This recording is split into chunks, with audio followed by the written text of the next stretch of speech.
बुझिलु नेवला भाई तम घर को आसिले बसी बसी भारी बोर लागुची तू कौन गोटे प्रोग्राम करिलु जेमिति आ बोर लागिबनी। अरे चलो रे आम गाँ बजार को जीवा चाट अंडा रोल पिज्जा सबू खाइबा। हौ हौ चलो जीवा।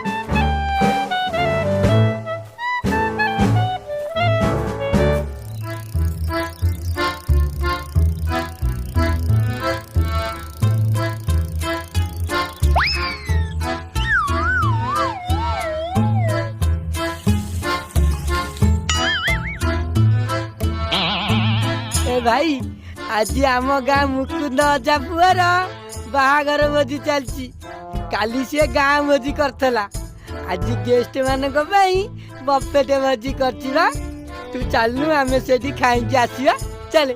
नेवला भाई मते तो जोरे भोक कलानी बफरे पुनी केते प्रकार नॉनवेज खाई भाई देबो ता संग को खीरी मिठा आइसक्रीम पापड़ पकोड़ा कबाब सब खाई भाई देबो चलिलु आमे खाई देबा। अरे हाँ रे आम गाँ पाखरे भोजी होउची खाइबानी आउ कोन बासना सुंगिबा चलो चलो। एइटी थरे थरे काईकी झाड़ा पड़िया को पळेइबा पेट खाली करके आसिया पुणी खाइबा राती हम जाई पूरा खाऊ थबा।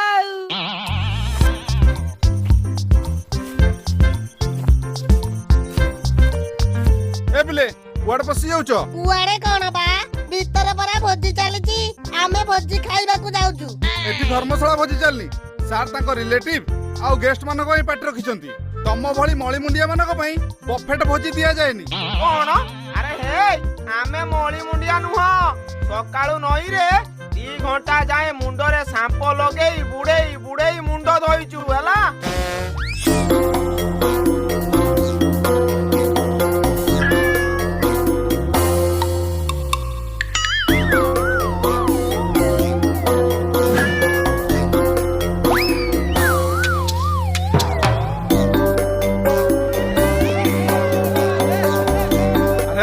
भितर कोन पाटी न सुगुची भितर कोन असुविधा हला ना कोन मु जाय छेडे। अरे हे एटा होची सुवर्ण सुजोग चलो रे पसी चलो चलो चलो।